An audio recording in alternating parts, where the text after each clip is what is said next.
Bien,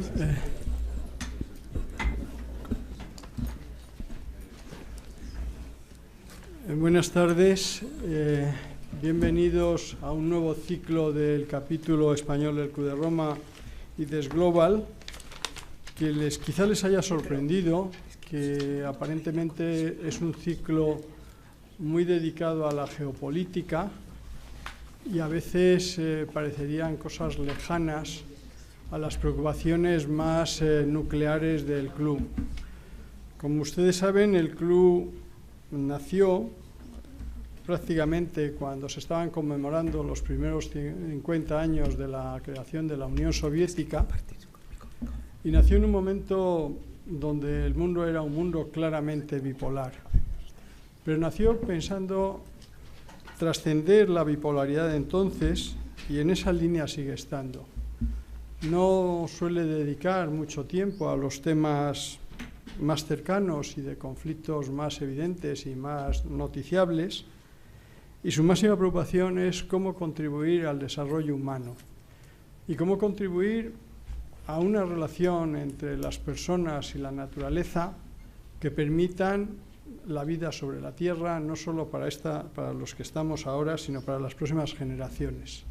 Un poco con la misión de encontrar fórmulas de gobernar la vida colectiva y de encontrar fórmulas de gobernabilidad que sean atractivas para el futuro del planeta y de sus pobladores. Pero nosotros estuvimos pensando, porque Cristina Manzano, la directora del Global, y un servidor y otros compañeros de la Junta Directiva del capítulo, pues estuvimos debatiendo si volvíamos a insistir y empezábamos este ciclo hablando de los problemas de la nueva globalización, de las trabas que se empezaron a ver y que a comienzos de este año, con la administración Trump, que parecía querer acabar con aquella globalización negociada que había ido programando el presidente Obama. Pero claro, pronto nos dimos cuenta que los problemas políticos iban a condicionar mucho más lo que creíamos que eran las líneas de esa nueva globalización restringida o condicionada, y que por lo tanto quizá lo mejor era empezar a mirar otra vez cuáles son los impulsos, las pasiones políticas que mueven a los gobiernos y a los estados a tomar determinadas decisiones. Lo malo es que nos encontramos con un problema de calendario. ¿Cómo íbamos a empezar un ciclo un 6 de noviembre, cuando el 8 de noviembre se cumplen los 100 años de que los soviets empezaran a sacar sus primeros decretos?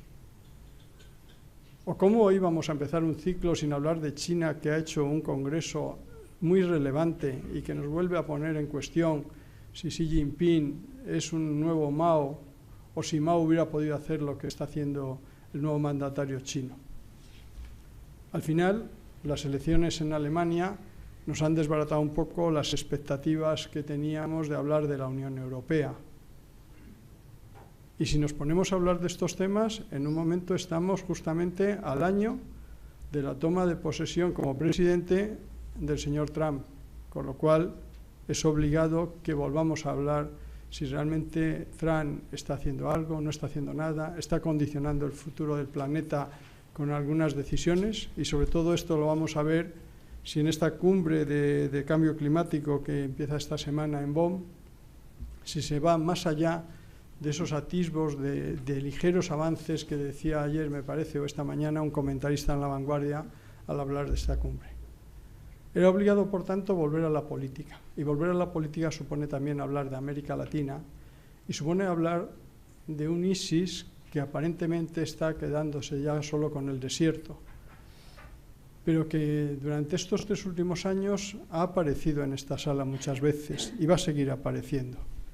Va a seguir apareciendo porque a lo mejor el desierto deja de ser conflictivo entre Siria e Irak, pero a lo mejor resulta que en Arabia Saudita tenemos expectativas nuevas, o si no, algunas de las cosas que leemos en la prensa pues nos hacen pensar que parece ser que no todo es tan estable y que aunque se mejoren los precios del petróleo, a lo mejor la inestabilidad pues puede empezar a ser como la que empezó a tener la Unión Soviética cuando empezó a haber más fotocopias y empezaron a haber más capacidades tecnológicas para transmitir informaciones. Seguramente los más jóvenes no lo recuerden, pero seguramente los mayores recordarán que el presidente Reagan lanzó una cosa que se llamaba la Guerra de las Galaxias. Yo incluso reconozco que participé en algún libro sobre aquella época y no llegábamos a atisbar lo que supuso ese pulso tecnológico que lanzó Estados Unidos para acelerar la descomposición del sistema soviético. Quizá nunca hemos llegado a enlazar tecnología y caída de ese bloque soviético, que hubiera sido muy difícil mantener con un mundo de redes sociales, con un mundo de informaciones múltiples, con un mundo de controversias en la red. Yo no les quiero entretener más. Seguramente en marzo, y como dirían otros, volveremos a hablar otra vez del cambio climático. Volveremos a hablar de los problemas de la digitalización. Esos problemas son problemas mucho más profundos que los que vemos a veces en campañas electorales. Aunque esas campañas electorales han marcado el año 17 y seguramente marcarán el año 18 en esa nueva Rusia, que algunos dicen que quiere olvidar lo que pasó hace 100 años. Posiblemente el mundo esté olvidando lo que pasó hace 100 años, porque a veces olvida lo que pasó la semana anterior, pero seguramente la lucha por la dignidad de las personas, la lucha por la igualdad, la lucha por la libertad, seguirá existiendo a pesar de esta baraúnda de informaciones que nos parecen entontecer y que nos hacen mirar exclusivamente a lo que ocurrió ayer o lo que va a ocurrir mañana. Y nos olvidamos de tener una visión a largo plazo, de tener una visión que interconecte los temas, de tener una visión que mire más allá de la mera lucha por los poderes pequeñitos, y que intente entender si nuestra familia humana avanza en favor de las personas o avanza solo en favor de unos pocos. Yo quiero agradecerle a los ponentes que hayan aceptado venir. Quiero decirles que pueden hablar de todos los libros que quieran, porque entre otros hay aquí una autora. A mí me ha limitado de que yo había puesto en la introducción con el concurso de Cristina una mención a aquellos 10 días que estremecieron al mundo de John Red, porque compré hace un mes una edición bellísima, ilustrada, de aquel libro que yo tenía en rústica, comprado hace 60 años y en muy mal estado ya de conservación. No quiero invitarles a que compren el libro de John Red, pero si hacen algún comentario al libro de Mira, yo les invito a que lo compren. Muchísimas gracias.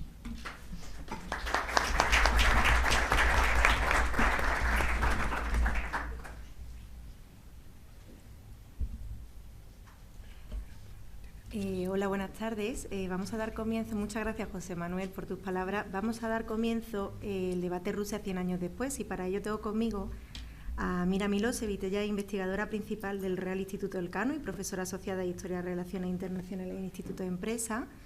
A María José Pérez, que ella es profesora de la Universidad Complutense de Madrid y hace ya unos años, yo creo, ¿no? Trata temas de Rusia, espacio postsoviético, Europa Central, Oriental y Balcánica. Y a José Luis Herrero. Él ha sido jefe de misiones de la OCDE en Azerbaiyán y en la antigua República Yugoslava de Macedonia. También ha trabajado en la representación del Consejo de Europa en la República de Moldavia y ha sido director de FRIDE. A mí me gustaría comenzar empezando con Mira, analizando por qué parece ser que en los medios no se está conmemorando, en los medios rusos no se está conmemorando el centenario de la Revolución Rusa de la misma manera que se está haciendo en otros países del mundo, como por ejemplo Europa. Y me gustaría saber por qué la Rusia de Putin parece que no se quiere reconocer en esa Rusia revolucionaria de 1917. Bueno, ante todo, buenas tardes a todos. Muchísimas gracias por la invitación, participar en un acto sobre la revolución y con buenos amigos también. Así que, ante todo, muchas gracias por invitarme. Y hablando de la Revolución Rusa, que hay primero que decir que después del colapso general de la Unión Soviética y del comunismo en Europa del Este, primeros años, durante los años 90, sí que se examinó y se intentó incorporar la memoria histórica de la Revolución en la historiografía y en la academia de Rusia. Pero con tiempo y sobre todo desde la llegada del poder de Vladimir Putin, Rusia hay una ambigua actitud respecto a la memoria histórica de la Revolución Rusa. Por un lado, es un tema muy incómodo para el actual régimen del Kremlin, en el sentido que la revolución representa un desorden social, un derrocamiento de un poder legal, que en este caso era la dinastía de los Romanov y el imperio zarista, pero por otro lado, la otra parte donde está y descansa la ambigüedad es esta actitud de que, a pesar de todo, durante la existencia de la Unión Soviética, pues se habían conseguido grandes cosas. Entre ellas yo solo mencionaré, por ejemplo, la victoria en la Segunda Guerra Mundial, el hecho de que la Unión Soviética se convirtió en una superpotencia. En suma, los resultados de la revolución bolchevique son desiguales, y hay algunos de ellos que hoy en día el régimen de Vladimir Putin intenta introducirlos como valores en el actual régimen. Esta es una de las actitudes, por lo tanto es ambigua. Por un lado supone el desorden social y político, derrocamiento de un gobierno legal, y por otro lado sus valores pueden ser de alguna manera deseables y que justifican, pues bueno, una cierta gloria histórica. Desde 1990 el Centro Levada, un centro de opinión pública independiente, realiza regularmente las encuestas sobre la opinión de los rusos sobre la revolución. No voy a entrar en detalles, si luego le interesa a alguien, simplemente no quiero monopolizar la mesa, pero estas encuestas también demuestran que la revolución todavía no hay una narrativa generalmente aceptable por los rusos sobre la revolución. Por lo tanto, a la diferencia de otros países donde se han celebrado numerosísimos congresos, seminarios, encuentros académicos, se han publicado un montón de libros, Rusia es el parte del planeta donde menos se habla del centenario de la revolución. También es interesante tratar cómo Putin está utilizando todos esos símbolos de las épocas pasadas para hacer su propia política. ¿Podrías analizar un poco este aspecto? Bueno, muchas gracias y buenas tardes a todos. A ver, lo que pretende recuperar Putin es la herencia imperial. En tanto la herencia imperial zarista como la herencia de la superpotencia en que convirtió la revolución bolchevique a la antigua Rusia, ¿no? Al convertirla en una superpotencia con un nuevo nombre, Unión Soviética y tal. Entonces, desde ese punto de vista, como decía mi compañera Mira, la revolución es una herencia muy incómoda para el régimen, entre otras cosas porque ningún partido político, ni por supuesto el Partido Comunista de Ziugánov, absolutamente complaciente con el Partido Rusia Unida de Putin, es decir, no es una oposición, la oposición rusa no se sienta en el Parlamento, está fuera del Parlamento. El Parlamento es una institución completamente domesticada, ¿no? El Partido Comunista ruso no tiene en su agenda política nada que pueda parecerse a los principios de lo que fue la revolución bolchevique. ¿Cómo va a incluir ahora un ataque a la oligarquía, un ataque a la Iglesia, un ataque a la aristocracia?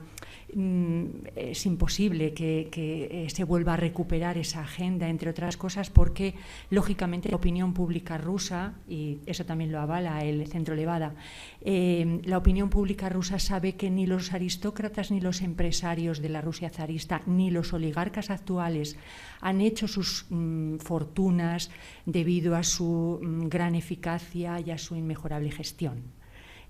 Por lo tanto, es un mensaje subversivo, el mensaje que la revolución puede plantear hoy dentro de Rusia, ¿no? Ya, con relación a lo que me preguntabas, Lourdes,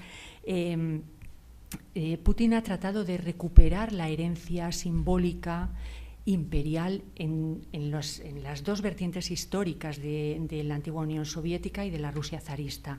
En ese sentido, utiliza pues, el himno soviético, utiliza la narrativa, la iconografía de la etapa soviética, igual que utiliza también otros símbolos de la Rusia zarista. Es decir, la revolución bolchevique no forma parte de la identidad cultural rusa, de la identidad cultural como tal de sus ciudadanos. Y desde ese punto de vista, para ellos su identidad es la concepción de una gran potencia o de una superpotencia. Eso sí forma parte de su mentalidad, eso sí forma parte de su identidad cultural. Y por eso recupera símbolos imperiales tanto de la etapa zarista como de la etapa soviética para digamos, revestirse de ese manto de ese respeto internacional que todo el mundo debe tener a un Estado que fue una superpotencia y que hoy sigue siendo una gran potencia, lo queramos o no, ¿no? Por lo tanto, en ese sentido utiliza los símbolos, es decir, todos están de acuerdo en ese reconocimiento de Rusia a los ciudadanos y el aparato político. Todos están de acuerdo en que la Rusia actual sigue siendo una gran potencia, pero ya es mucho más difícil valorar desde cuándo y a través de qué medios se ha llegado a esa situación, ¿no? Entonces, se intentan recuperar en ese sentido símbolos de la Rusia zarista y de la Rusia y de la Unión Soviética para revestir, para recuperar esa imagen imperial del país. La propaganda se utiliza mucho entonces y ahora mismo también la están utilizando mucho. ¿De qué manera, cómo era la propaganda de ayer y cómo es la propaganda de hoy en Rusia?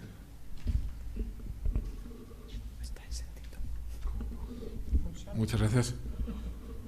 Yo antes de contestar también quisiera agradecer al Club de Roma y a Esglobal la invitación a participar hoy y también decir que estoy muy halagado de compartir panel con dos personas tan eruditas como las que están a mi lado.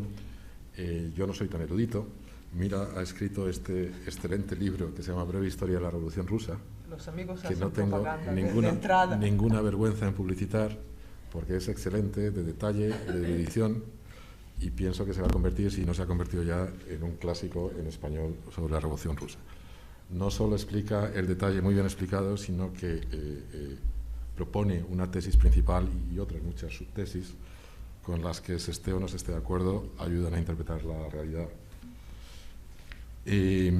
Mi experiencia no es tan académica, yo soy más bien un practitioner, entonces lo que puedo compartir con vosotros hoy son 10 años de trabajo en el mundo postcomunista, donde cotidianamente he estado interactuando con las estructuras de los gobiernos de hoy, sobre todo de los gobiernos, puesto que mi trabajo era intergubernamental, pero también con la sociedad civil y con la gente en general. 2 exrepúblicas soviéticas, 2 países de la Europa del Este comunista. Y si viene a colación también pues compartiré algunas anécdotas que pueden ilustrar ideas o conceptos. También voy a contestar un poco a la primera pregunta, diciendo que estoy muy de acuerdo en que lo que se recupera es ese concepto abstracto que estaba presente en la Rusia de los zares y que estuvo presente en la época soviética de imperio, de grandeza. Y yo creo que el continuismo en algunas ideas. La revolución propiamente dicha, no, como ya han dicho, está más bien descatalogada hoy en día, por muchas razones. Pero del periodo soviético no todas las ideas están ni mucho menos fuera de la escena.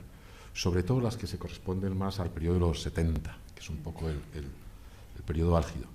La primera, ya mencionada, la extensión territorial del imperio. O sea, la Rusia soviética, bueno, la Unión Soviética fue allí a donde más lejos llegaron. Y eso queda en las mentes como algo que fue y que sigue siendo de alguna manera, aunque no tenga correspondencia con las fronteras políticas.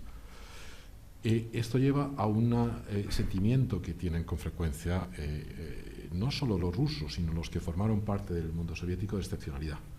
Así como cuando hablamos de los Estados Unidos, todo el mundo le reconoce una cierta excepcionalidad por ser la primera potencia mundial, incluso excepcionalidad vis-a-vis del derecho internacional público, que los Estados Unidos pregonan para los demás. Pues los rusos se ven a sí mismos como ese país inmenso, que cubre una parte tan grande del globo que cómo es posible que los demás no veamos que es un país especial, y que como tal puede que incluso tenga algunos derechos especiales que los demás no tienen. Y claro, cuando están allí ellos lo ven, ellos ven el mapa del mundo, ven su país y luego ven el resto del mundo y nuestros pequeños países, y entonces se sienten sin duda excepcionales, y esta idea está muy presente hoy. Los logros tecnológicos de la Unión Soviética están todavía ahí, y fue los momentos en los que la Unión Soviética estuvo en la punta de la tecnología mundial y se recuerdan.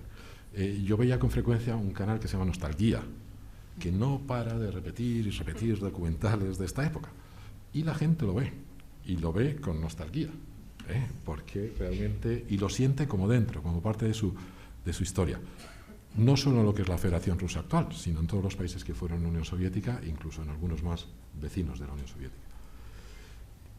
La idea de gobierno fuerte, que estuvo presente en la Rusia de los zares, que sin duda estuvo presente en la Unión Soviética, un gobierno fuerte, que se hace respetar, que hace lo que dice y hace, no como en las democracias, donde todo se va en palabreo y luego no hay una acción clara del gobierno. Esto estaba en el pasado y está en el de hoy. Y hasta cierto punto la sensibilidad social que predicó la Unión Soviética, aunque luego no necesariamente la practicó. Ese ideal del trabajador, con su orgullo, eso sigue por ahí, sigue presente. Y se lo trabajan a veces para intentar generar el apoyo de la gente que hoy lo está pasando menos bien en la Federación Rusa. A esto le añaden cosas nuevas: la Iglesia Ortodoxa, el nuevo papel predominante de la Iglesia Ortodoxa, y la estética moderna. La estética moderna, voy a recomendar otro libro, el de Peter Pomerantsev, donde describe la televisión rusa de hoy, y los medios, y el show. En eso son muy modernos, muy modernos. Esto es un añadido, y en este libro dice muy bien que si algo aprendieron de la época soviética es que la televisión puede ser propaganda, pero no puede ser aburrida. Si es propaganda, tiene que ser propaganda divertida. Y esto ya me permite comunicar con la siguiente pregunta, que es ¿cuál es la diferencia de la propaganda de hoy con la de antes? Que es de calidad. Está bien hecha, está bien producida, es amena, es divertida y se puede mirar. Russia Today, algunos la ven en ruso, otros la ven en español, en inglés, no sé qué. Es una buena televisión, está bien hecha, apetece verla, aunque luego uno se lo crea a tanto, unas cosas más, otras menos. Y entonces esa yo creo que es dinámica y están poniendo mucho dinero en ello, ¿no? Y luego lo que a mí me parece no malo o no negativo, saca todos los pecados de Occidente y lo repite una vez y otra vez y otra vez y otra vez. Entonces no es difícil ver un documental sobre brutalidad policial en los Estados Unidos, excelente documental, bien hecho, con información cierta, seguido de un documental sobre Cataluña, varios, Russia Today le ha dado mucho a esto de Cataluña, seguido de marginación de las minorías en los Estados Unidos, seguido de todo lo malo de Occidente, todo lo malo de Occidente, verdadero todo ello. Lo que pasa es que es resaltado. Y entonces cuando uno mira de vuelta las grandes cadenas occidentales, ve que en parte son propaganda también, porque también enfatizan aspectos negativos de otros países y de otros mundos de una manera selectiva. Entonces uno tiene mucho malo sobre los grandes enemigos de Occidente y menos malo sobre otros que son muy malos, pero que no son enemigos de Occidente, y que podrían ser objeto de 10 documentales al día sobre trato de mujeres, de falta de respeto a los derechos humanos y muchas otras cosas. Pienso que algunos de ustedes ya sabrán a qué país me refiero, y que Occidente, bueno, los trata, no los esconde, pero no los enfatiza. Entonces ellos hacen lo mismo, lo que pasa es que lo hacen todavía más. Y en algunos canales ya van hacia fake news. Aparte de todo esto, que es correcto, ya empiezan a meter cosas que son rayando en la falsedad cierta. Pero se distinguen bien, y yo creo que es bueno, inteligente. Y la gran diferencia de esta propaganda de hoy en día es que funciona. Esa es la gran diferencia. Yo creo que en los últimos tiempos de la Unión Soviética, yo esto no sé muy bien, vosotras lo sabréis mucho mejor, yo creo que la propaganda ya no funcionaba. Nadie se la creía. Había una especie de mentira de Estado, la gente trabajaba con ella, nadie la negaba, pero nadie se la creía. Mientras que la de hoy en día sí. Y aquí os quería contar una anécdota. En Vladivostok, hace un par de años, estuve ahí un tiempo en la universidad, y con toda la gente que hablé en la calle, universitarios instruidos, gente que me encontraba por ahí, en los restaurantes, el taxista, en la calle, todo el mundo tenía una visión muy, muy negativa de Occidente, tal y como la describen los medios. Entonces era paradójico y un poco triste como un encuentro cordial, porque los rusos suelen ser bastante cordiales con el extranjero, y los españoles también. En cuanto empezabas a tocar temas un poco políticos, un poco sociales, esa cordialidad se iba rompiendo. Ellos tienen la opinión de que en España tenemos una situación de inmigrantes beligerantes en la calle, que sales a la calle y estás continuamente rodeado de inmigrantes, de terroristas constantemente, y finalmente pues que todos somos gays en Occidente, ¿no? Esto es un poco caricaturizado y exagerado, pero esa opinión muy negativa está presente.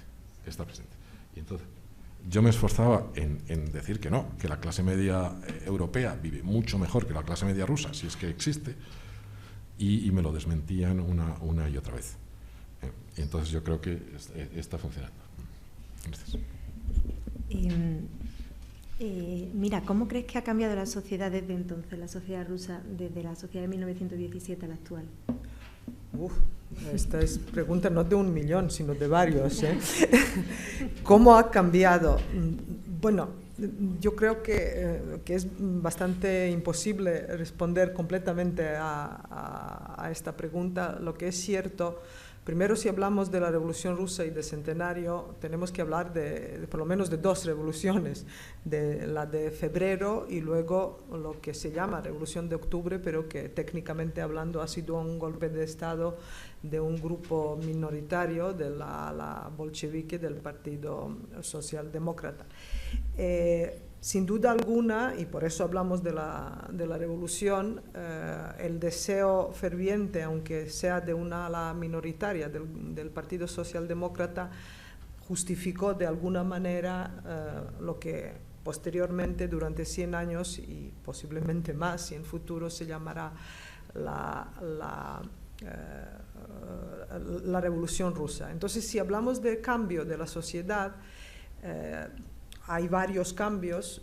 Primero yo brevemente compararía cómo es la sociedad rusa, el imperio, cómo era vivir en el imperio zarista hasta 1917 y luego los cambios graduales que introduce el régimen bolchevique. Diría que en el principio del siglo Rusia era cuarta potencia industrial, y es erróneo pensar que Rusia ha entrado, por ejemplo, en la Primera Guerra Mundial con una crisis económica. La crisis económica que influye luego en el surgimiento de la Revolución de Febrero y de Octubre surge realmente durante finales de 1916 y 17. Al comienzo del siglo, Rusia es un imperio con cuarta potencia industrial, digamos, en el mundo, un país con... No tenemos tiempo de entrar en el absolutamente extraordinario clima artístico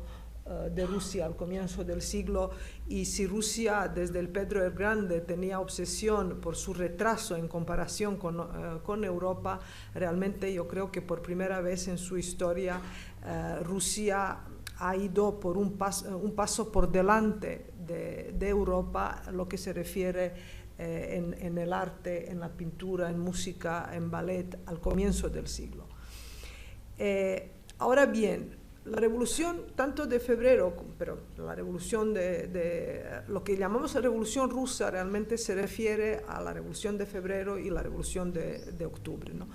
La revolución rusa no ha sido simplemente un golpe de Estado o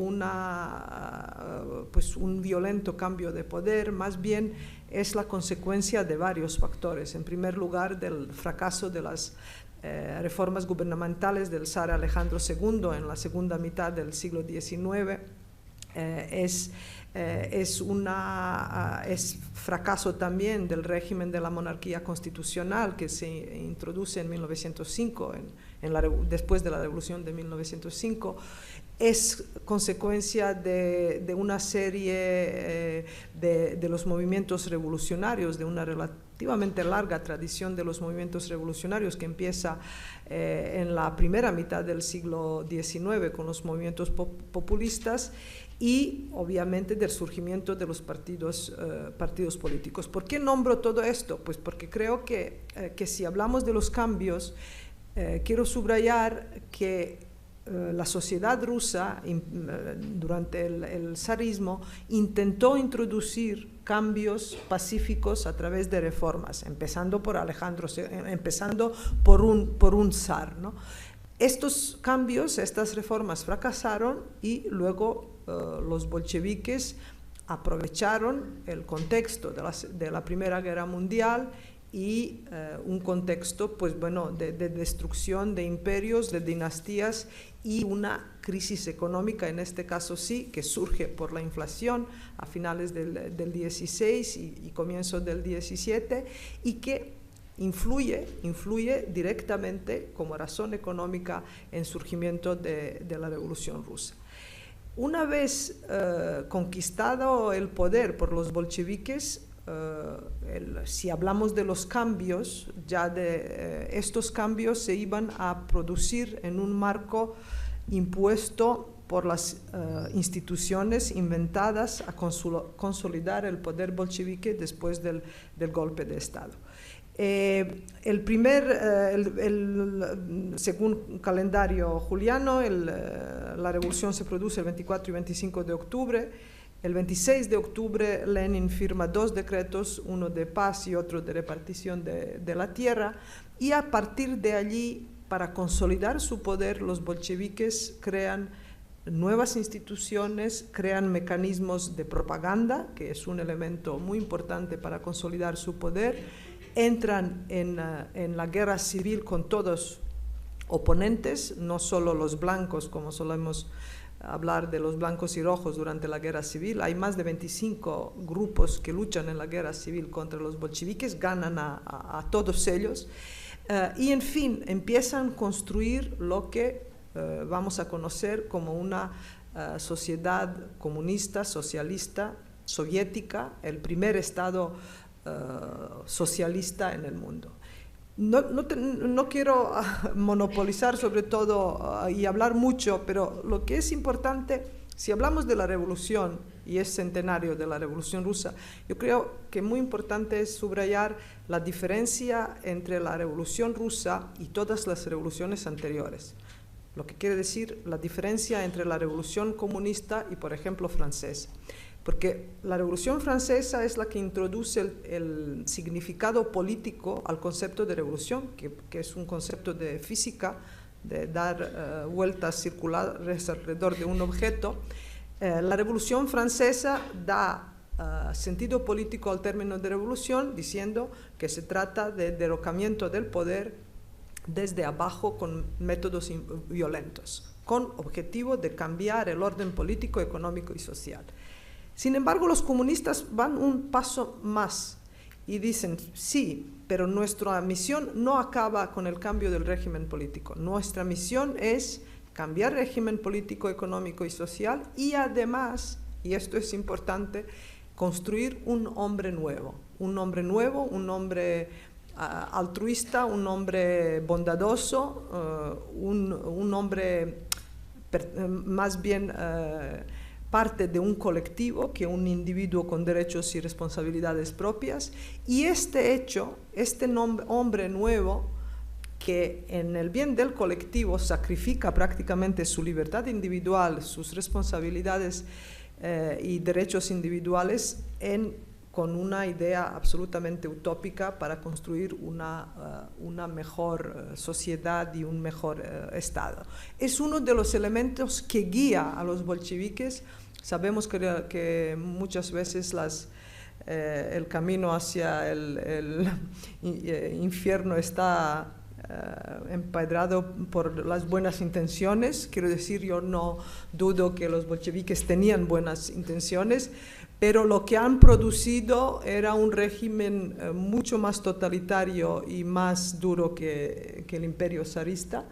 Y con esto acabo. Las principales características de este régimen bolchevique en los primeros años han sido pues, la dominación de la sociedad por un partido único, por un sistema totalitario, por un nihilismo jurídico, por presencia de una fuerte propaganda e ideología, no me sale ahora la palabra, lo siento, de toda vida la desaparición de la diferencia entre la vida pública y privada, etc.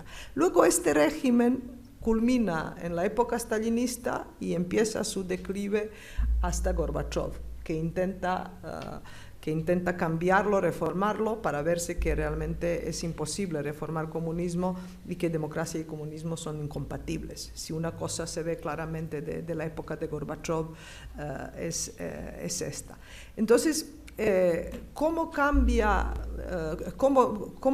la vida de la gente? Yo creo que lo que persiste todos estos años, es una ausencia del ruso, de un individuo, del hombre, con una identidad propia, con una libertad propia, con su responsabilidad y sus derechos. Y esto creo que ha permanecido durante estos 100 años, aunque hoy en día, pues por supuesto que el gobierno de Vladimir Putin no lo podemos comparar con de Stalin, pero sí quizás con la tiranía moderada de Brezhnev, que era como el ideal ruso, como dijo un escritor. Y solo una cosa más, porque claro, este tema es apasionante realmente. Yo creo que la Revolución Rusa hay que mirarla, bueno, es una revolución, es lo que es dentro de lo que ocurre en Rusia, pero también si la miramos en una perspectiva histórica, también dentro de Rusia, realmente es el tercer intento de modernizar Rusia. Yo creo que este elemento es uno de lo que se habla muy poco. Rusia desde Pedro el Grande ha sido obsesionada con su retraso en relación con Europa. El primer zar que intenta modernizar Rusia y recuperar este retraso es Pedro el Grande, luego es Alejandro II. Luego Lenin no quiere recuperar retraso de Rusia en relación con Europa, sino convertir Rusia en porvenir de Europa, poner Rusia por delante de Europa. Y es un intento revolucionario, apasionante, que solo podía hacer gente con un entusiasmo enorme y pensando en una idea utópica extrema, ¿no? Aquí acabo y perdonan si me he alargado mucho, pero la pregunta era ¿cómo han cambiado en 100 años? Es que es mucho. Sí. Bueno, incidiendo en lo que decía Mira Milosevic, es verdad que es un intento, sobre todo el de la segunda parte de Lenin, de Lenin, cuando pone en marcha, después del comunismo de guerra, la nueva política económica. Su objetivo en ese momento era atraer capital extranjero. Él sabía que Rusia y la nueva Unión Soviética necesitaba la entrada de capital extranjero, necesitaba mejorar sus infraestructuras, necesitaba tener acceso a la tecnología que tenía acceso Occidente, y de hecho varias empresas norteamericanas acudieron, y europeas. La empresa armamentística del señor Nobel se instaló en Rusia en los años 20. Una fábrica de lápices muy famosa de Estados Unidos se instala también. Hubo unas cuantas empresas que se instalaron, a pesar de que tenían muchas precauciones porque, bueno, no temían cuál iba a ser la deriva de ese gobierno, si se iba a producir una nacionalización y tal, pero realmente el Estado inicialmente, cuando se pasa ya la época más dramática, dentro de la cual hay una guerra civil dentro de una guerra internacional y dentro del territorio ruso se están produciendo muchos enfrentamientos entre actores internos y actores internacionales, es decir, ellos tienen la percepción de acoso exterior y la han tenido a lo largo de toda su historia, ¿no? Una vez que se pasa ese momento inicial, el plan de Lenin era: el Estado debe ser el gran agente capitalista. Y esa es una posición a discutir incluso todavía en la Rusia de hoy. Hay una tendencia al engordamiento del Estado. Pero realmente las condiciones geográficas, las condiciones climatológicas, las condiciones del país hacen que sea, por ejemplo, muy difícil explotar determinados recursos por parte de las empresas privadas. muy difícil la explotación de gas y de petróleo en determinadas zonas donde las empresas privadas probablemente nunca se van a atrever a entrar por los costes tan elevados que eso tiene. Entonces, hay esa tendencia a que el Estado sea excesivamente grande, y esa es una tradición histórica de Rusia, y que algo tiene que ver, si no está condicionada totalmente, nunca hay nada que condicione totalmente, sí que tiene que ver con el aspecto geográfico que comentaba antes también José Luis Herrero, es decir, las condiciones son extremas y por lo tanto se necesita de un agente capitalista muy fuerte, ¿no? Y Lenin en esos años lo que quiere es que entren también empresas extranjeras para poder apoyar el esfuerzo que el Estado soviético está haciendo. Gracias. Pues seguir un poco en línea con lo que estábamos hablando, con lo que estaba diciendo Mira.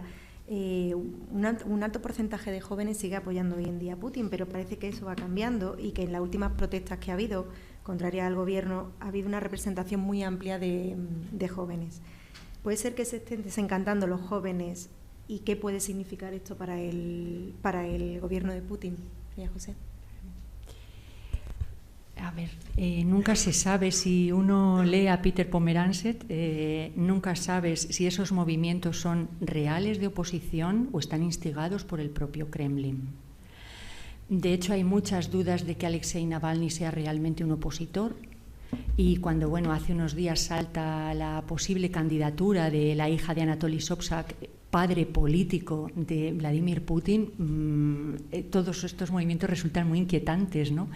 Probablemente también lo que dice Pomerancev, Surkov, que es la mano derecha de Putin, su asesor más inmediato y su hombre de confianza, es el gran estratega de la propaganda. Y es capaz de alimentar un movimiento de oposición, por ejemplo, es capaz de alimentar la creación de organizaciones no gubernamentales y a la vez favorecer la prohibición de las mismas. Entonces, en esa especie de esquizofrenia que se mueve el régimen, de hecho, hay una proliferación muy significativa de organizaciones menores, de partidos políticos a los que se les permite presentarse a las elecciones, aunque no todos cumplen la normativa, precisamente porque son filiales de Rusia Unida, del partido de Putin. Entonces, nunca se sabe lo que es verdad y lo que es mentira en la Rusia de Putin. Pero, lógicamente, la evolución generacional, la propia lógica histórica dice que cuando uno ha adquirido un determinado nivel económico va a plantear determinadas reclamaciones políticas, y que probablemente hay una clase media, no sé si muy extensa o no, que cada vez se muestra más reticente con las denuncias de irregularidades electorales que se producen en el país, y con una imagen exterior que no es nada normalizada. La de Rusia. Entonces, probablemente de ahí surjan o puedan surgir determinadas organizaciones o determinados líderes que muevan la oposición, una oposición real, porque ahora no sabemos realmente esa oposición que si está creada por el propio Kremlin o realmente es una oposición social seria. José Luis, yo creo que ya vamos a ir a la última pregunta antes de abrir el debate, y me gustaría, antes de cerrar la ronda de preguntas, si podrías apuntar la nueva forma que tiene Rusia de relacionarse con respecto al mundo en comparación con cómo lo hacía antes. Bueno, sí, también te quería sugerir una pregunta que creo que no la hemos tocado tangencialmente, pero no del todo, que es ¿qué es lo que queda hoy? No en el discurso, que esa pregunta se ha hecho, no en la propaganda, sino qué es lo que queda en la realidad de lo que fue la Unión Soviética hoy en día. Y creo que esa es la pregunta en las prácticas. De hecho, es la pregunta que me había preparado, que me gusta. Pero bueno, volvemos a ella. Yo creo que Rusia está volviendo a buscar su sitio en la escena internacional y está haciendo... desmintiendo la pequeña falsedad que se ha intentado diseminar en Occidente, donde que Rusia ha vuelto a la geopolítica. En realidad, Rusia no ha vuelto a la geopolítica siempre ha estado ahí y Occidente la ha cultivado. Lo que ha pasado es que Rusia ha pasado unos años donde ha sido demasiado débil para ejercerla, y entonces ahora está de vuelta. y punto. Es más, está de vuelta con una determinada actitud, en gran parte, a mi entender, a lo mejor mira, lo ves de otra manera, como reacción a cómo Occidente la ha tratado. Y es una cosa que todo el mundo conoce, que si la OTAN se ha ido a las fronteras rusas, que si no se ha ido, que si se ha ido porque es la decisión libre y soberana de los países que han querido acercarse a la OTAN. Sí, claro. Como en la Cuba de los 60 también fue una decisión soberana instalar los misiles y no le hizo ninguna gracia a los Estados Unidos. Pues esto es un poco lo mismo. Yo no digo que Georgia, Ucrania eventualmente, Moldova y muchos otros quieren hacer un acercamiento geopolítico a Occidente. Bueno, son libres, sin duda, pero eso no puede hacer que se ignore que al que está del otro lado de esa misma frontera le genere inquietud. Entonces, esto es lo que está haciendo y para eso está usando pues todos los instrumentos que tiene, sin duda la energía, que es la gran herramienta geopolítica de Rusia, la parte militar y la diplomacia entendida a la rusa, que es más de soft power poco y más de hard power. Aunque, y en tu libro lo sacas bastante bien, hay un esfuerzo por acercarse al elemento de poder soft power. Para ello, y entonces sí que vuelvo a esta pregunta que quería que tocáramos todos juntos, utiliza la extensión del idioma ruso y de la población rusa, que es de lo que no hemos hablado, que está muy bien explicado en tu libro también. Al desaparecer la Unión Soviética, pues de repente hay 25 millones de rusos que se encuentran atrapados en otros países y que son minorías en estos países. Algunos minorías rayano a la mayoría, depende de cómo se les cuente. Y que es una población que tiene sus derechos muy respetables y muy legítimos. Y Rusia utiliza esto de una manera ambivalente. Hace la defensa de esos intereses que, como decía, a mí me parecen legítimos y necesitados de protección, porque esta gente se encuentra en situaciones difíciles.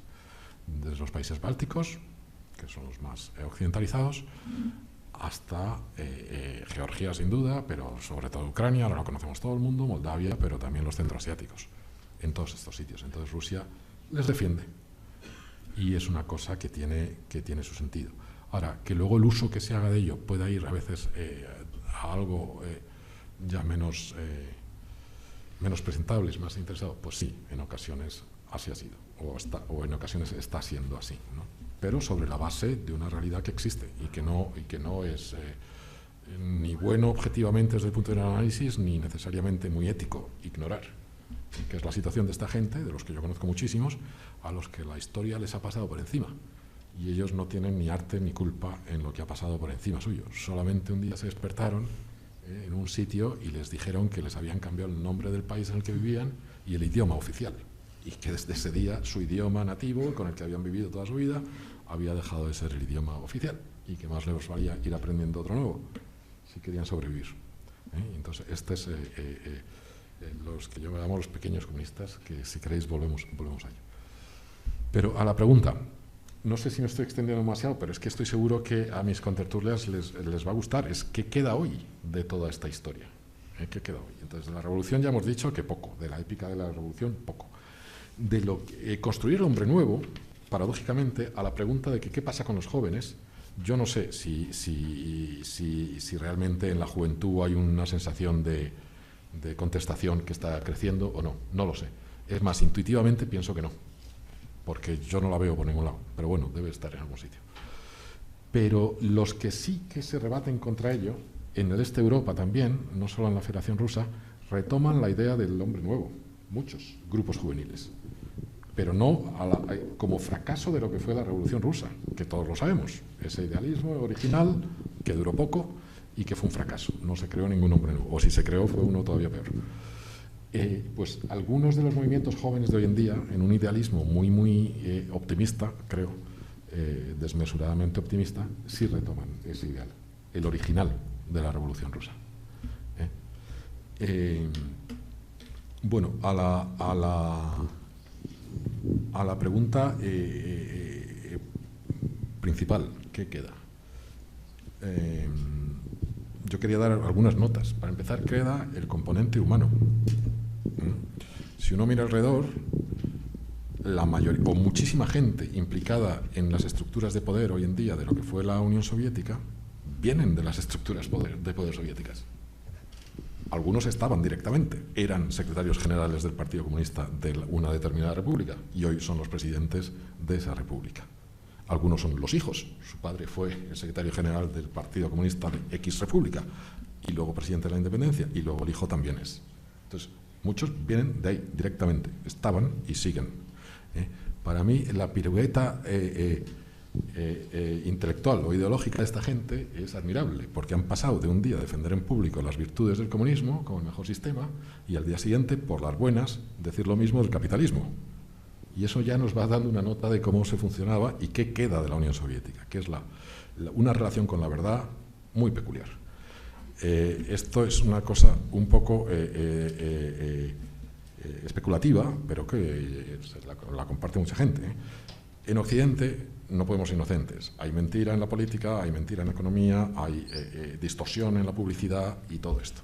Bueno, pues allí se llevó esto a un paso mucho más avanzado. Y en parte la gente se acostumbró a ello. Y eso es lo que permite que un señor, sin que se le caiga se le ponga el más mínimo rubor en la cara, te defienda el comunismo a ultranza y un año después te defienda el capitalismo. Por las buenas, porque sabe que hay que decir lo que hay que decir. Y el sistema o la estructura política o el poder está organizado. Mira, a lo mejor nos puedes hablar de experiencias más cercanas. Bueno, es lo que hay que decir y todo el mundo sabe y lo dices, porque es lo que te interesa. Entonces, el espíritu crítico puro o la flexibilización de la verdad, pues es, yo creo, una cosa filosófica, pero muy real. O sea, se ve en las relaciones cotidianas y bueno, y en la interacción. Entonces, esto es gente que venía. Luego hay otros que no estaban en el sistema y ellos se definen como prooccidentales, ellos mismos, pero no saben operar como en Occidente, siguen operando como antes, porque es que es la única marco de referencia. Y encima han descubierto el truco, y yo creo que de esto hay bastante en Ucrania y en algunos otros sitios, y en el Cáucaso Sur y probablemente también en Asia Central, que el truco a los occidentales es decirles, sí, yo comparto tus valores, pero luego voy y hago una cosa que no tiene que ver con tus valores. Y me granjeo una cierta complicidad de Occidente, o por lo menos le hago más accesible a Occidente tener unas relaciones bilaterales con mi país que no se lo coman la sociedad civil de su país de origen, porque parece que vamos hacia una democracia. Parece que vamos, pero vamos muy despacio, muy despacio. Y mientras tanto, pues no es una democracia, es otra cosa. Y va generando una economía política diferente de las transiciones, tanto que se habla de regímenes en transición. Nosotros somos de un país que hizo la transición, cuando todos los que estamos aquí éramos jóvenes, y sabemos que una transición es una cosa rápida, son 3 años, 5 años. España, Chile, Sudáfrica, Portugal, Grecia, son cosas breves. Cuando un país se instala en la transición, se crea una nueva acomodación de intereses. Y en esas estamos. Y entonces ya es casi tan difícil volver a moverlos esos como los originales de la situación autocrática. Entonces no estás yendo hacia una democracia, te has instalado en otra cosa intermedia, que a lo mejor es menos dura que la previa, pero que no va hacia la democracia, que se ha quedado en otra cosa que está en mitad, ¿no?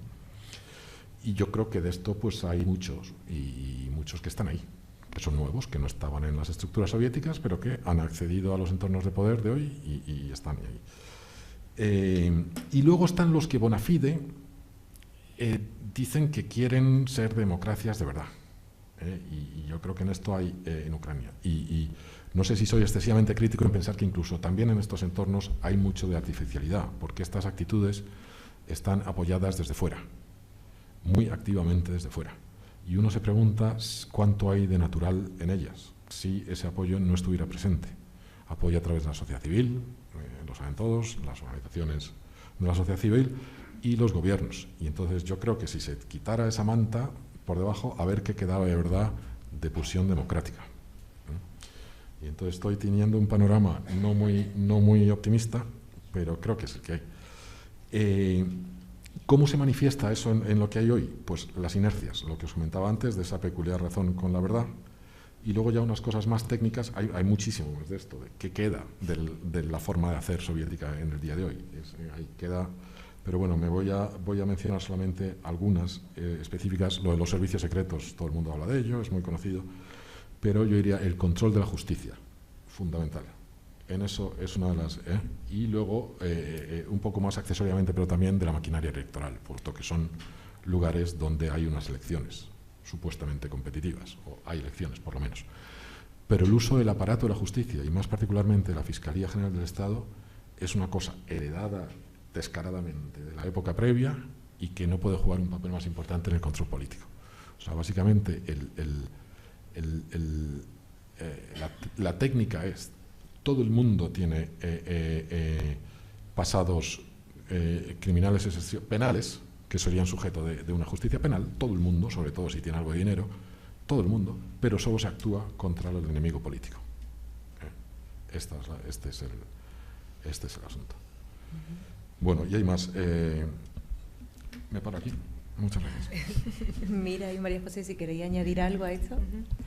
Sí, bueno, yo quería decir que estoy completamente de acuerdo con José Luis en el sentido de que si la desintegración de la Unión Soviética se lleva a cabo de una forma pacífica, es porque las élites políticas se acomodan. Los que antes eran comunistas encuentran enseguida acomodo en la nueva situación.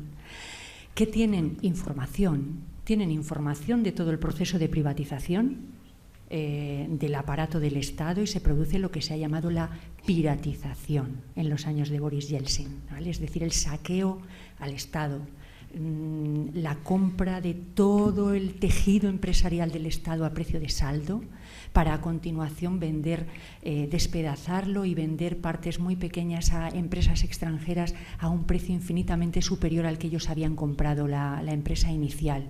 Entonces ellos tienen información, esa élite política tiene información de cuándo van a salir determinadas cosas a la venta, y se posicionan en el nuevo sistema, y eso permite que todo ese proceso de transformación de la perestroika a la desintegración de la Unión Soviética se produzca de forma pacífica. Las élites no pierden sus privilegios, siguen siendo unas élites en una posición acomodada, tremendamente clientelistas y clientelares, y pervive ese mismo anquilosamiento, ¿no? En ese sentido, creo que ni la revolución ni la etapa soviética llegó a superar el imaginario del capitalismo. O sea, era un engendro dentro del cual había muchos componentes pervertidos del capitalismo. Por lo tanto, bueno, los llamamos comunistas. En realidad ningún país del este ni la Unión Soviética se autodenominaban comunistas, ¿no? Pero no lo eran, pues bueno, un engendro raro, donde había cuestiones incluso medievales, en el caso de la Unión Soviética, ¿no? Una herencia histórica de momentos muy anteriores, incluso anteriores a la etapa zarista, con elementos propios del capitalismo, con elementos propios de un socialismo, bueno, un poco de aquella manera. Bueno, todo eso bajo una especie de pseudociencia que era un marxismo-leninismo, ¿no? Por lo tanto, hay una acomodación de las élites siempre, ¿no? Solo brevemente, con todo lo dicho de las élites, solo como un dato interesante, estas élites realmente se crean en la época de Brezhnev y les llaman los ricos de subsuelo, aludiendo al título de la novela de Dostoyevsky, porque ellos son los que dentro de comunismo crean riquezas que luego las usan en el momento de privatización, porque por muy barato que sea, tenían que sacar dinero de algo. Y dos observaciones más. Una, respecto qué ha quedado o qué no ha quedado. Yo creo que lo que ha quedado de la Unión Soviética es el ideal del Estado centralizado. Cuando Rusia fracasa en su transición a la democracia en los años 90, porque sobrepone la privatización y las reformas económicas por delante de las reformas políticas, lo que le lleva a una bancarrota absoluta del Estado y crea un caos y un colapso del Estado de Rusia en 1998, se devuelve la idea de que Rusia, por su gran tamaño, que por cierto es de las cartas persas de Montesquieu, que el tamaño geográfico determina el modelo político de un Estado, y desde Catarina la Grande siempre se creó que Rusia, por su gran tamaño, necesita un Estado autocrático y centralizado. Después del fracaso de la transición de la democracia en los 90, pues una vez más se vuelve a esta idea, y yo creo que el éxito de Vladimir Putin y su popularidad se debe a presentarse como salvador de Rusia y del pueblo ruso después del colapso de 98, y por ir devolviendo los elementos del Estado centralizado que no garantiza libertades como las entendemos en Occidente, pero sí orden y una huida del caos, que era realmente una de las principales aspiraciones de los rusos. Y acabo con solo una observación, volviendo a los jóvenes rusos.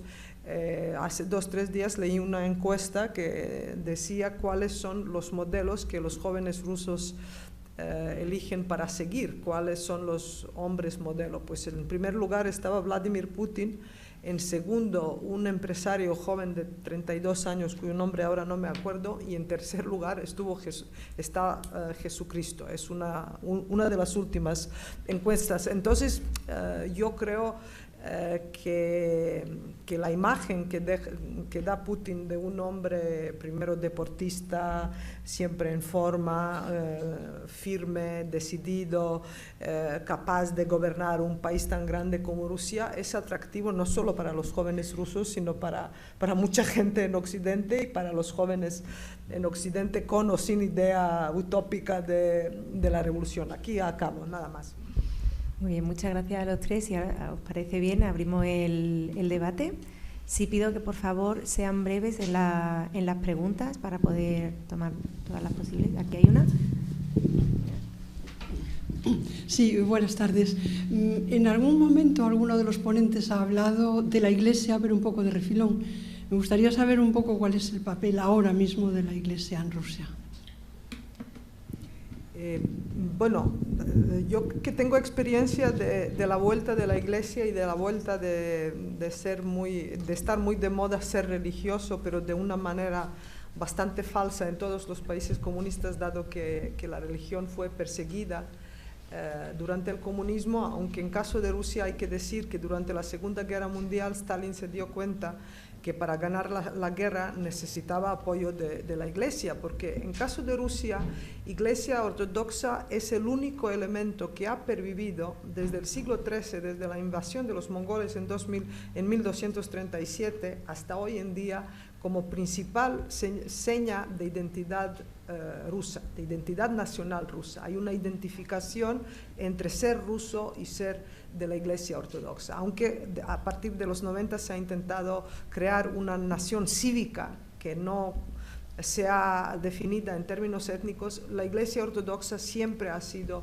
el elemento tanto de la identidad nacional rusa como del poder, del ejercicio del poder de los gobernantes rusos. En caso de los zares, clarísimamente, incluso Moscú se proclama Tercera Roma en 1472, cuando Iván el III se casa con la sobrina del último paleólogo de Constantinopla, donde es la segunda Roma. Moscú, cuando cae Constantinopla en 1453, 20 años después, se proclama Tercera Roma como protectora de todos creyentes de la religión de cristianismo ortodoxo. En la nueva Rusia, Vladimir Putin es muy amigo del patriarca de todas las Rusias. De hecho, con el patriarca Kirill se va de vacaciones, quiero decir, se va de visita de varios monasterios, suele elegir, pues, dedicar una semana en agosto de visitar lugares santos en Rusia. Y lo que es curioso y que es un proceso completamente opuesto de lo que ocurre en Europa, aunque no en los Estados Unidos, religión cada vez más es presente en la vida diaria y en el Estado ruso. Y en Europa tenemos sociedades completamente secularizadas. Entonces, los valores conservadores, los valores de la Iglesia siempre han acompañado la identidad y el poder y siguen hoy en día hacer lo mismo. Otra cuestión es cuánta gente realmente es religiosa. Esto es muy difícil de averiguar, aunque 70% de los rusos se declara de fe ortodoxa, alrededor de 14% de ellos solo va a la misa y a la liturgia. El resto no es, digamos, practicante, ¿no? Pero Iglesia, de hecho, dicen que el patriarca Kirill es el segundo ministro de Exteriores después de Lavrov. Quiero decir, no es solo la proyección en la vida interna, doméstica de Rusia, sino que la Iglesia, por ejemplo, en Oriente Medio cada vez más gana una importancia como protectora de todos los cristianos. Pero no voy a hablar más, hablo demasiado. En fin. María José, ¿quería añadir algo? Bueno, no, simplemente el papel político, ¿no? Que además de ser ese elemento de identidad cultural, la Iglesia ortodoxa contribuye a legitimar las decisiones del poder político.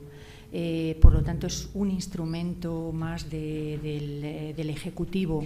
Hay que tener en cuenta también que el porcentaje de población musulmana suní dentro de Rusia es muy elevado. Por lo tanto, la Iglesia ortodoxa contribuye a rusificar, igual que lo hacía en la etapa de los zares, ¿no? A homogeneizar de alguna forma a todos los ciudadanos con independencia de la religión que tenga, y sirve como mecanismo legitimador de las decisiones políticas. Siempre va a ir acompañado, va a apoyar las decisiones que adopta Vladimir Putin. Mi nombre es José Luis Cordeiro, yo soy director del capítulo venezolano del Club de Roma y justo estoy llegando de Moscú. Yo doy clases en Moscú 2 veces al año y ayer hubo celebraciones. Ayer era un día de fiesta y se estaba celebrando. De hecho, yo participé en una de las marchas que hubo en Moscú. Pero mi pregunta no es sobre el pasado, los últimos 100 años, sino sobre lo que va a ocurrir en el futuro. Y justo The Economist, la revista, le ha dedicado su número de esta semana a Rusia.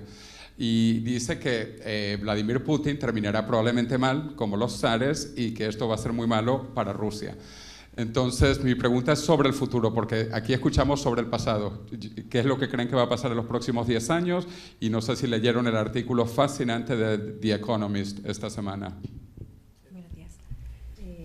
Yo no he leído, pero solo un chiste ruso. El futuro posiblemente es brillante, pero el pasado es imprevisible. Quiero decir, es el chiste ruso que refleja realmente, por mucho que se piense en futuro, el pasado siempre pesa. Pero no he traído mi bola de cristal y lo dejo a José Luis que responda. Yo tampoco, yo sería muy cauto, no tengo una percepción clara. Yo no sería no demasiado optimista en el corto plazo. Pienso que las estructuras oligárquicas que se han ya mencionado varias veces es lo que hay hoy en día y que no es nada fácil deshacer la madeja. Al revés, que están ganando en legitimidad, más que nada por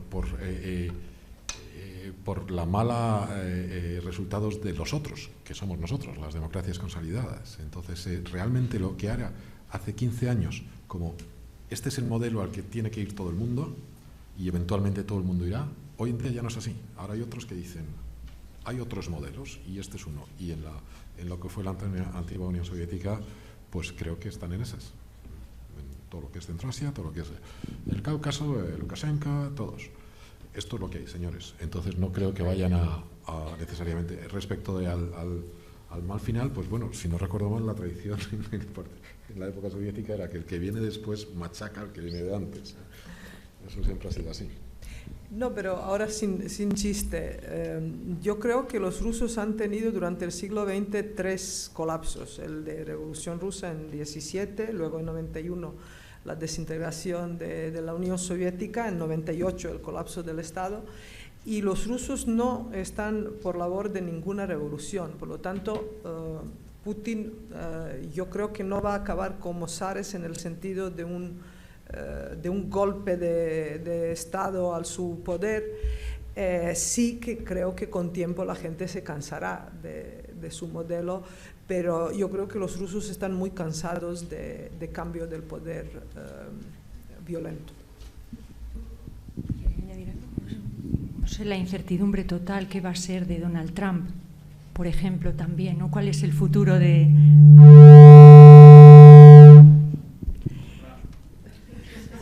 Este ha sido él. Hay mucha incertidumbre al respecto. Lo cierto es que dentro de Rusia, como decía antes, la oposición no se sienta en el Parlamento. A lo mejor está en la calle, pero tengo mis dudas. La verdadera oposición a Putin son los gobernadores locales, son los jefes de las distintas regiones. Ahí sí que él tiene que saber jugar un equilibrio que no siempre le sale bien, porque tendemos a pensar que esa construcción de la vertical del poder que ha realizado Vladimir Putin le permite tener controlado todo, pero no, para nada. De hecho, una parte muy importante de las decisiones que él toma no se respetan y no se aplican. Y gente que debería estar en la cárcel no está, a pesar de ese control del poder judicial, ¿no? De esa falta de separación real de los poderes, ¿no? Tiene muchos enemigos, pero dentro de su propio aparato. Y esos enemigos son probablemente los líderes locales, los líderes de las distintas regiones, de los oblasts, de las repúblicas autónomas. Ahí sí que él tiene que saber jugar un equilibrio muy difícil, porque es un territorio muy extenso, con mucho liderazgo, ¿no? Regional. De ahí sí le puede venir algún tipo de presión o tal, ¿no? Pero creo que la calle no está dispuesta a movilizarse, y en la calle tampoco hay líderes. Un bloguero, hombre, Navalny, ese ha sido colaborador del régimen hasta hace poco, ¿no? No sé. Probablemente también el eslogan ha sido un eslogan que se ha creado por parte de la maquinaria política y propagandística del Kremlin, ¿no? De no hay alternativa a Putin. Ese es algo que todo el mundo tiene grabado en el cerebro por la propia propaganda que se ha creado. Claro que hay alternativa, pero esa alternativa no se la permite presentarse a las elecciones, porque la normativa electoral se modifica en función de los resultados previsibles, ¿no? Entonces no tengo respuesta para el futuro de Putin. Si puedo, en esto, y volviendo a la pregunta inicial del discurso, porque no hemos hablado apenas de los nostálgicos y de los nostálgicos bona fide, que yo creo que en el caso de Rusia Putin ha conseguido su apoyo, o está consiguiendo su apoyo, a pesar de que lo que ofrece no es bueno, porque el nivel de pobreza es brutal y las discrepancias sociales extraordinarias, y hay unas clases muy, muy desfavorecidas. Pero estos son los nostálgicos. Y están presentes en Rusia, pero están presentes sin duda en Bielorrusia, pero también en Ucrania, también en Moldavia, también en el Cáucaso Sur y también en Asia Central. ¿Qué es lo que le pasa a esta gente? Gente para la que yo tengo enorme simpatía, tengo que decir, porque he conocido y me han parecido lo más honesto que he visto en estos entornos. Es gente que simplemente el cambio les ha machacado. Así de claro. Gente que un día para otro cambió el sistema y se les cayó la vida. Y no tienen herramientas para sobrevivir en las nuevas circunstancias. Se les habla de economía de mercado, se les habla de posibilidades para todo el mundo, pero ellos no las tienen, sobre todo a partir de una cierta edad. Aunque también hay gente joven que piensa así. Y entonces ellos miran hacia atrás y, más allá de la represión de Estado, más allá de ellos tenían una vida relativamente segura y tranquila. Porque esa es la verdad. Con un nivel de consumo muy bajo, pero sin miedo al futuro. A lo mejor miedo a la policía secreta, pero no miedo al futuro. Tenían un trabajo, tenían unos ingresos pequeños, tenían una asistencia sanitaria mala, pero todo estaba asegurado. Y de repente se han visto enfrentados al vacío. Y han visto como algunos, que fueron sus líderes y que lo siguen siendo, se enriquecían brutalmente. Y entonces esta gente echa de menos el sistema previo.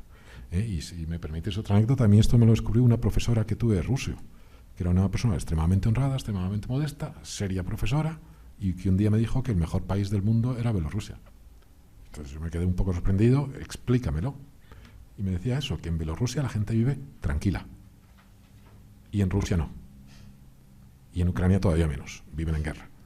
O en una parte de Ucrania viven en guerra y en la otra simplemente tienen miedo. Entonces esta gente son nostálgicos, yo creo que son uno de los pilares de apoyo, aunque no creo que se les esté dando nada más que la ficción de que se ha vuelto sobre el cambio de Yeltsin, de alguna manera. O sea, Yeltsin generó este caos y este nuevo liderazgo intenta rectificarlo, aunque no lo esté del todo consiguiendo, ¿no? Por allí. Hola, me llamo Jesús Delgado y una pregunta. No se ha hablado nada del asunto militar con la importancia que tiene en ese ámbito Rusia. Y a mí se me ocurre, si yo quisiera controlar a China los flujos que tiene de barcos por el canal de Suez y estoy en Siria, ¿me estorba Israel?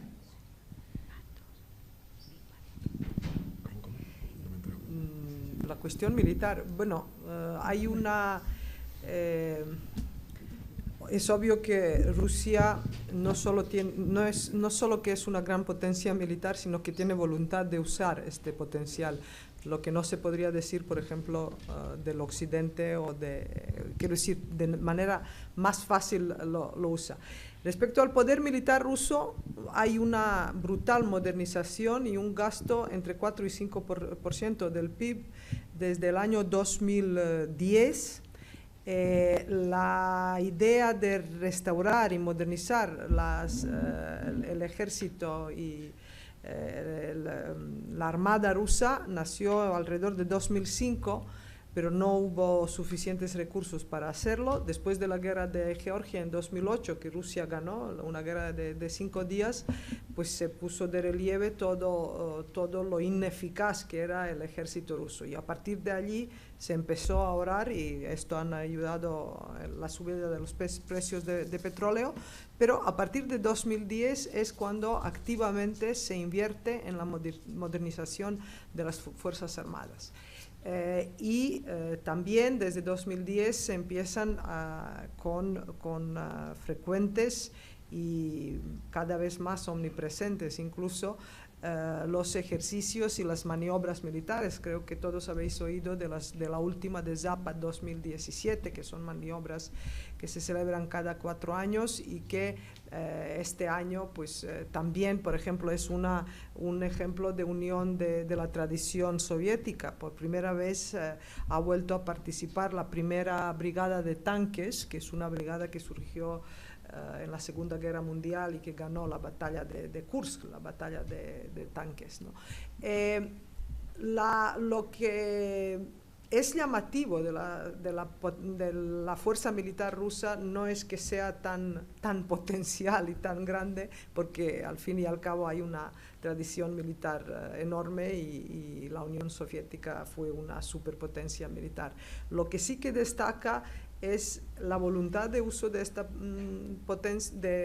fuerza y sobre todo cabe destacar que la intervención de Rusia en Siria, que empezó el 15 de septiembre de 2015, pues es primera intervención de Rusia después del colapso de la Unión Soviética. Creo que veremos más ejemplos, bueno, la intervención en Georgia, la intervención en Ucrania, son señales que el factor militar cada vez más es el símbolo y el instrumento de proyectar el poder del gobierno ruso y el instrumento principal de devolver el estatus de gran potencia a Rusia, que es lo que aspira desde siempre, pero más se puede notar más desde la llegada al poder de Vladimir Putin.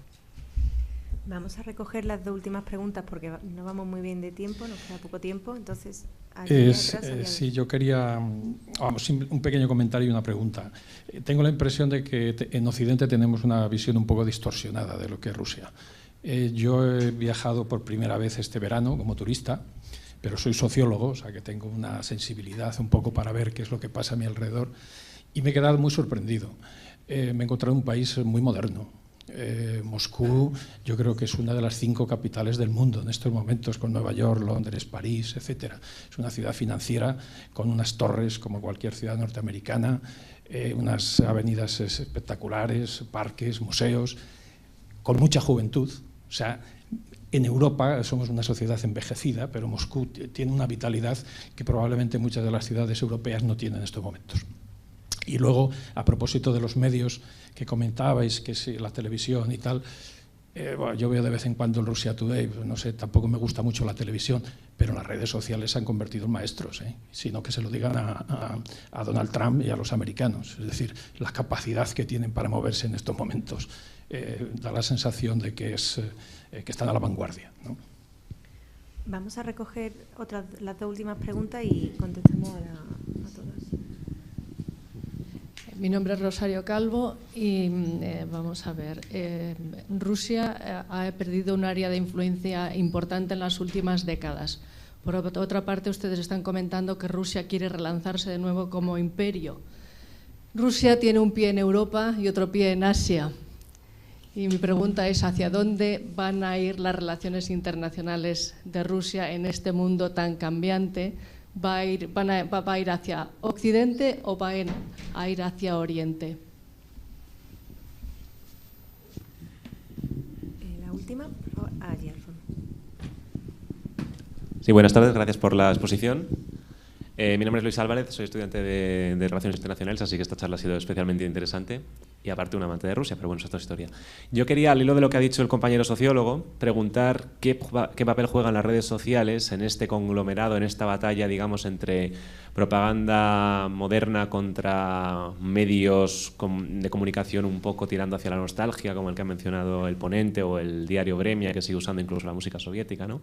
¿Qué papel juegan estas redes sociales? ¿Qué papel juegan incluso esa constelación interna de redes sociales? Se ve que los rusos no usan tan de Facebook y de Twitter, no tengo los datos, igual me equivoco, como lo son de Yandex o de Kontakte. Y si hubiera tiempo, otra pregunta que tendría que hacer a tenor de lo que dijo el caballero venezolano del Círculo del Club de Roma. Más allá del futuro de Putin, ¿el futuro de Rusia pasa una vez porque la fuerza agencial de Putin se desvanezca por un futuro similar al de la Unión Soviética? Teniendo en cuenta que ha heredado muchos de los problemas y de las tensiones interétnicas que tenía la propia Unión Soviética. Vale, gracias. Pues, como queráis contestar. Mira, ¿quieres empezar tú? Bueno, brevemente. Respecto a Asia, Rusia siempre ha tenido una política de péndulo.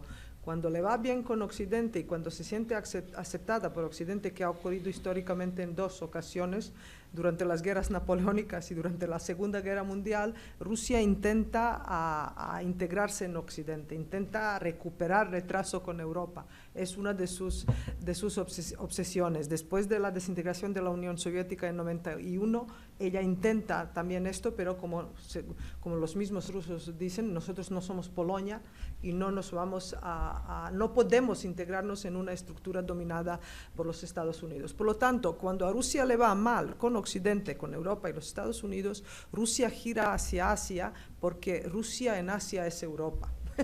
Se siente Europa y se siente como más, se siente de alguna manera superior. Pero dicho esto, todo el mundo ahora gira hacia Asia y la cuenca del Pacífico, pues posiblemente será lo que era la cuenca del Atlántico se convertirá en el Mediterráneo y la cuenca del Pacífico lo que era la cuenca del Atlántico y la importancia de la relación la que dio importancia a la relación transatlántica entre Europa y los Estados Unidos. Por lo tanto, Rusia no se equivoca a girar hacia Asia, pero toda vez que tiene una costa enorme que comparte el Pacífico, pero en el Pacífico tiene un competidor mucho más fuerte de lo que sería Europa en Occidente, que es China, ¿no? Esto da para mucho, pero en cualquier caso es un péndulo en la política exterior. Respecto a las redes sociales, por ejemplo, como ha informado El País, solo para no ir más allá y quedarnos en Cataluña, durante el referéndum ilegal de Cataluña, Rusia aumentó su actividad con hashtag de Cataluña 2000%. Una investigación de El País ha demostrado que esta actividad aumentó muchísimo, no solo, antes del referéndum. Durante el referéndum, la información que se transmitió por Facebook y Twitter no estaba dirigida a los rusos, sino a los occidentales. Esta información, lo que se retuiteaba eran mensajes creados por Julian Assange y por Edward Snowden.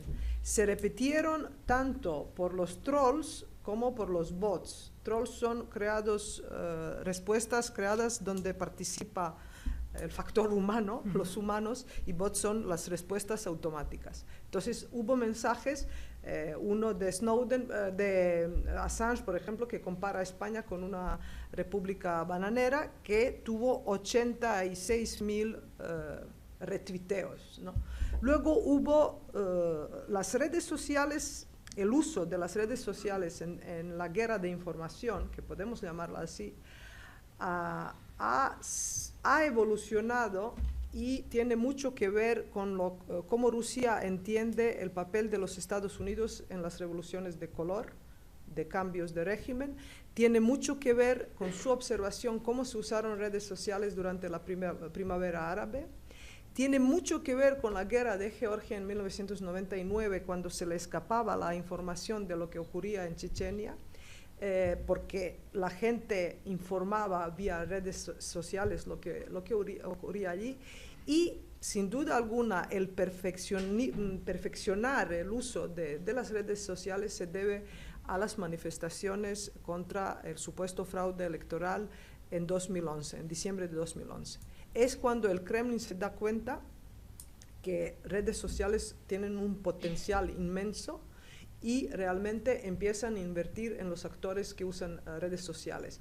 Primero, invertir en trolls, en bots, también invertir en la gente con aptitudes lingüísticas, de poder transmitir mensajes no solo en ruso, sino en idiomas extranjeros, y sobre todo invertir en redes sociales en Occidente. En Rusia se usa lo que tú has mencionado, pero en Occidente son Facebook y Twitter, lo que se demuestra en la investigación de la Comisión del Senado de los Estados Unidos, cuando ha citado representantes de Twitter, de Facebook y de Google, para ver hasta qué punto los rusos interfirieron en las elecciones presidenciales. Por lo tanto, hay una estrategia muy premeditada y muy pensada en el uso de las redes sociales, y acabo con el hecho, que es documento oficial, que la doctrina militar rusa de 2014 por primera vez introduce el espacio informativo como posible peligro militar, y la necesidad del papel del Estado de contener la información que procede de las fuentes extranjeras. Por lo tanto, la doctrina militar rusa introduce oficialmente el papel de la información que puede tener, y por lo tanto de allí la necesidad del control y de uso de las redes sociales. Pero en esto se han perfeccionado por la experiencia y también por mimetismo de los occidentales. Sí, en la otra pregunta de modernidad, yo creo honestamente que es una imagen correcta, pero no es comprensiva. Moscú, que duda cabe, el centro de Moscú es modernísimo, hay restaurantes tan de moda como en Nueva York o más. De hecho, hace 10 años más, y más caros que Nueva York y más fashion, todo es super fashion. En San Petersburgo hasta cierto punto también, y en otras capitales. Pero no va mucho más allá, esa es la realidad. El resto de Rusia está en otra dimensión todavía.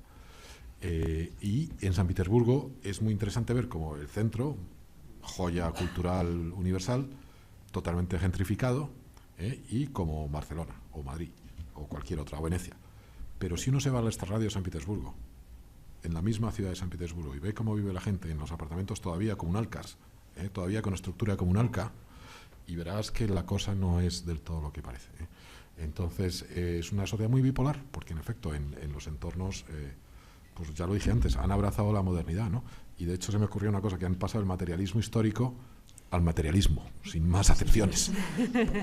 El consumismo puro y duro, de cuanto más lujo mejor, cuanto más no sé qué, el que puede, con un sentimiento, por cierto, respecto de la riqueza, de la muestra de la riqueza, de poco escrúpulo, que aquí no sería exactamente lo mismo.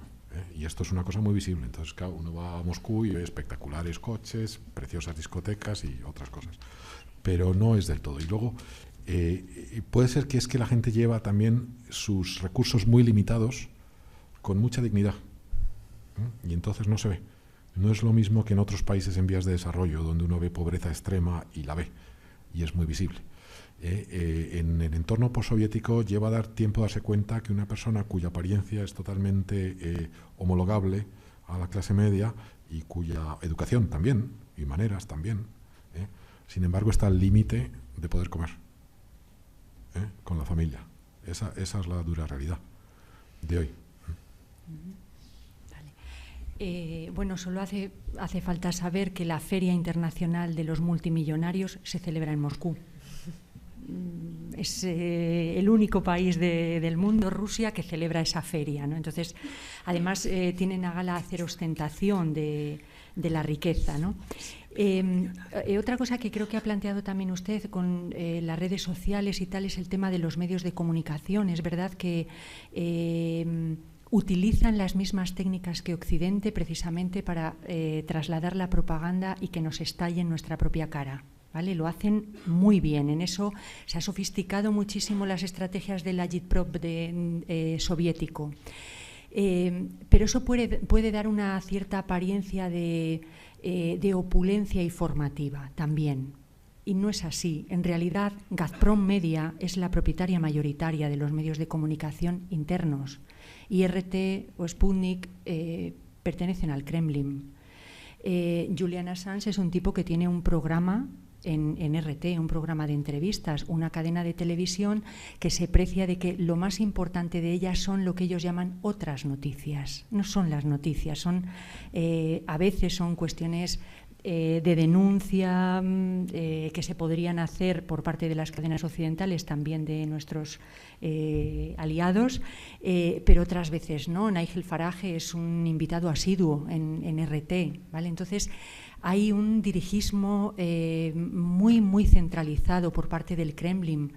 Se vivieron unos años de libertad de prensa muy interesantes entre el 90 y el inicio de la Primera Guerra de Chechenia, cuando se les va de las manos el control de la información, entre el 91 y el 94, pero a partir de ahí vuelve un proceso de nacionalización de los medios y de control de los medios. Realmente ser periodista en Rusia es una profesión de alto riesgo. Mueren con cierta asiduidad. Yo creo que lo dejamos ya aquí. Muchas gracias a todos por asistir y gracias a nuestros ponentes. Y nos vemos en el siguiente debate. Gracias.